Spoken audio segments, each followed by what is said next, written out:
Okay. What's good, y'all? Shout out to Notification Gang for hitting the like button. And the bill didn't even start yet. Y'all the realest ones. And I appreciate you anyway. Shout out to the Morning Hustle. Shout out, I think, with L'Oreal and Kyle. Shout out to them. Shout out to Joe Smith. I had a feeling it was going to be a matter of time before Joe Smith starts doing his press runs, man. He is on DJ Vlad's channel and a few others. I'll try to see if I can do some sort of reactions to them whenever I can get a chance. But this whole thing, bro, I'm telling y'all right now, this ain't gonna die for several weeks to come. I mean, I'm telling y'all right now, bro, like this ain't going no damn where. Unfortunately, I feel so bad for this man. Really, really cool, laid back, humble type of dude. We need more men like him. You know what I'm saying? It is unfortunate, like I said in whatever other video I said this in.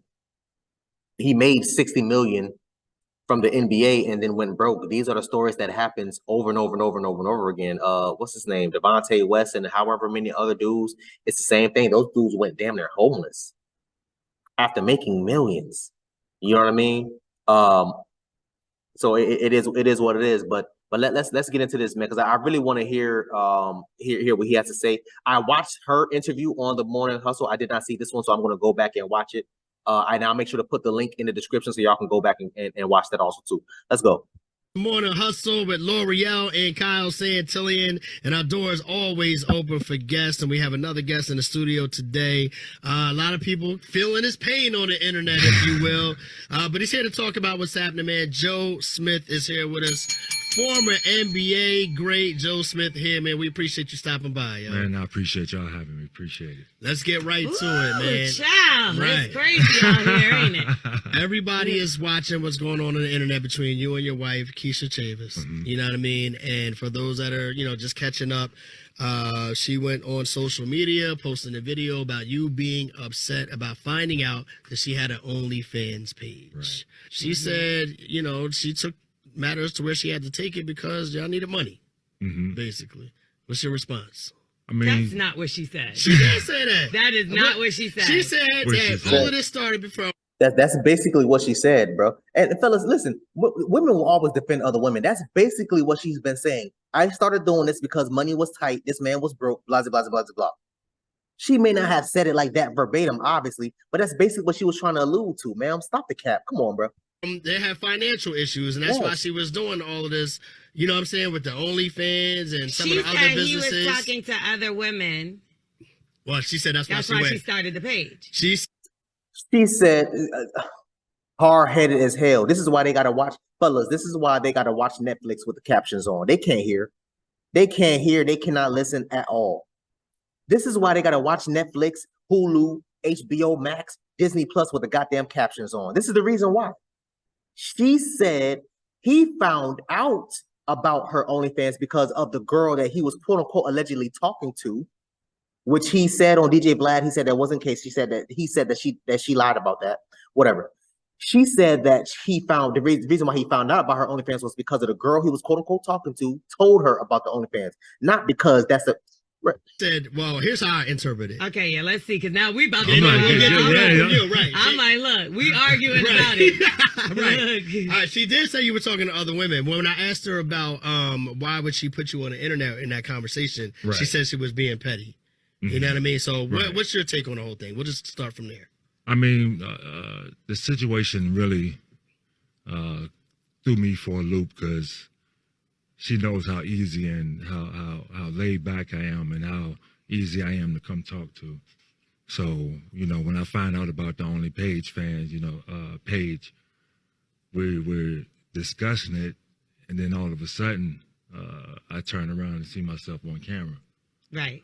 So, and I'm a real private guy. Like, I'm a very private guy. Played 16 years in the NBA, and privacy is like a major thing for me. So that's why I kind of erupted and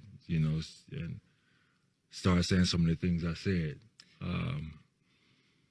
The OnlyFans page, like, it really didn't. It's really not the fact that she has a page. with me is the fact that I'm one of the last people to know. Yeah. Ooh. She says you won't answer her calls and stuff. Like, she's been trying to reach out to you since this whole blow up, and you're kind of one that's not being responsive in terms of like speaking to her. Yeah, I really don't have too much to say right now. I mean, I'm still ain't nothing to talk about. She disrespected this man multiple times, recording him without his permission, doing this OnlyFans page, talking about his financial problems. What is there to talk about? I would not be surprised, sir, if you walked your ass from that point on, if you walked your ass to the nearest damn courthouse and start filing for them divorce papers. I don't blame you. I don't blame you. This is, I'm trying to think of the word, but it's just the ultimate form of disrespect. She probably never had respect for you. Because any woman that really loved you and respected you like that will understand that, hey, yo, he's a private guy. He doesn't do this. He doesn't do that, whatever, and would have kept it moving. But let's keep going. So, y'all just don't know how my phone's been going crazy all week long. I mean, from family members, from people that had so much respect for me, from what I did, from childhood, friends, and my phone has just been going crazy. And then I keep looking, Instagram is my ding, ding, ding, ding, ding all day long, and I hate it. Ooh. I hate it. Do you feel like this is kind of like tarnishing your legacy? Yeah, because I did a lot to build my image, throughout my basketball career, throughout my life. That's something my mom would always harp on, when she was alive, God rest her soul. But I did a lot to build my image and to be respected in a certain way. So, I think it, for a little bit has an effect on it. But the people that really know me and know how I am, know who I am, they understand. They're the ones that's kind of helping me, with their words of kindness and their gratitude for what I've done for them in the past. It's kind of helping me through it, but it's tough. For the people that don't know, bro, like, you came into the league in 1995 as the #1 overall. And before they switch gears, listen. This man says multiple times, he's a very private guy, this, that, and third. This has to be hard for him to go out here and do these types of things. And I know what a lot of people are going to say, oh, well, if he's so private, why is he doing these interviews? Because he's forced to. In certain situations, yes, remaining silent is the best thing. But in situations like this, you have to speak up and say something. You have to. Why? Because you have this woman running around painting whatever narrative she wants to paint, and then that's it. He was the reason. He was the main one who was basically saying, no, bro, she lied about this, she lied about that, and whoever side that you want to pick to be on, whoever you want to believe, that's on you, whatever. But I have no reason to believe that this man will lie about this, number one, and I have reasons to believe that she will be lying about all these other things. Why? Because she said it herself on the Morning Hustle. She said, yo, ever since I did this video, my OnlyFans page has shot up. She said she went from top 30 to being in the top 5% of OnlyFans pages.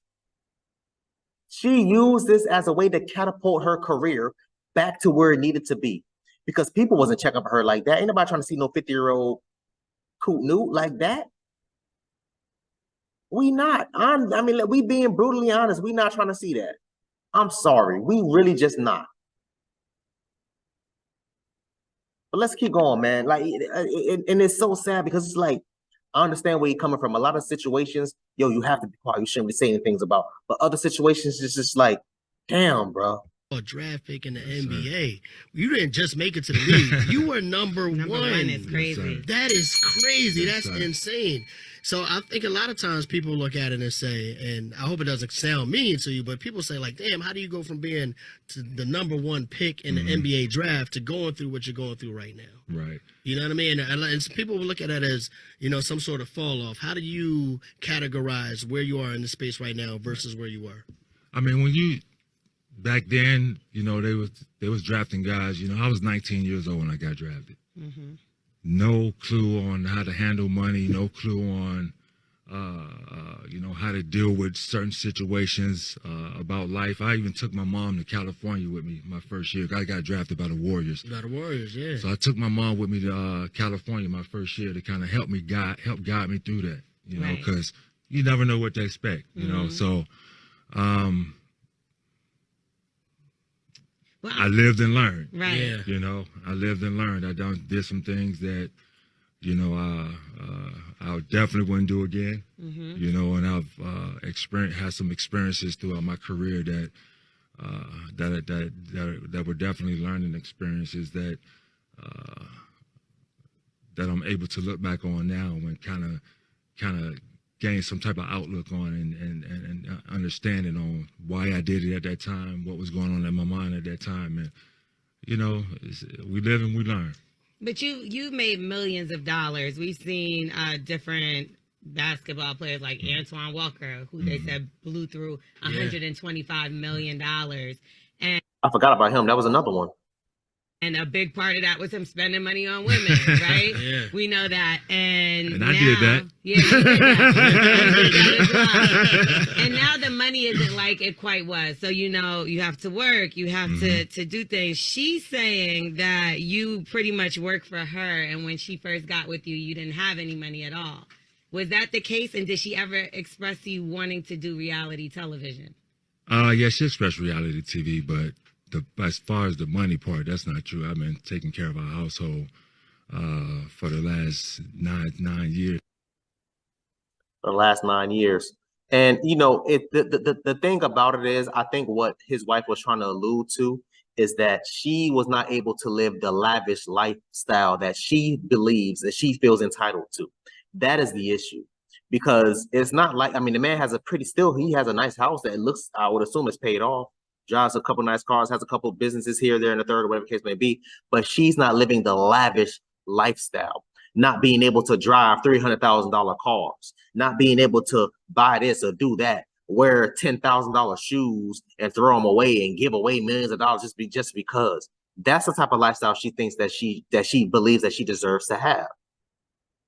That's my opinion from what I've gathered from all this stuff. I say all that to say this, fellas, always choose you. Put yourself first. I don't give a damn how long y'all been married. Always choose you. And if you have not signed any type of premarital contracts, if you have not signed a prenup or anything like that, you're going to have to take that L and keep it moving. You have to. And it's unfortunate, but that's what happens. Nobody's coming to save us, fellas. Kevin Samuel said it. I've been saying it for a long time. Bro, nobody's coming to save. If anything, God forbid something was to happen today, who can you call? Fellas, put that in the comment section. If God forbid, if something wasn't happening to you today, if you was to get fired or whatever the case may be, and you know, savings account, if you have one, savings account to the side, right? Who would you be able to call to help you pay your next month? I'm not even gonna say the next 6 months. I'm not gonna say all that. Your next month's rent. Who can you call? Put that in the comment section. Let me know. I'm dead ass. I'm serious. Nobody's coming to save you. Put yourself first at all times. Mr. Joe Smith, I'm so sorry that this happened to you, man, but you had to have seen this coming. Why did you cuff up a ex-adult star? I don't understand. I just don't get it. Same thing with Drake. You had your child with the ex-star, porn star. What? Same thing with Trump. You married a porn. What? Why not just have your fun? Why not just keep them on retainer? And yo, for the next 6 months to a year, you gotta sit right. You sit your ass right here. You belong to me. I'm gonna pay you X amount of money per month. Blah blah blah blah blah blah. Here's your NDA. Have a good life. I expect you here this time tomorrow morning. Or matter of fact, I expect you to be here, and you can't leave for the next 6 months or a year. You were better off doing that because 9 times out of 10, she won't be able to divorce you and walk away with half. Maybe y'all think differently, man. So I want y'all to comment down below. Let me know what you thought about this video, man. Thanks for watching. Please, please, please, if you haven't, hit that subscribe button, man. Also, too, hit that bell symbol beside so anytime we upload, notification will pop up and alert you. Also, too, make sure you hit that like, make sure you hit that share. I look forward to reading all your comments, if any. So, until next time, please, man, be safe, Erica.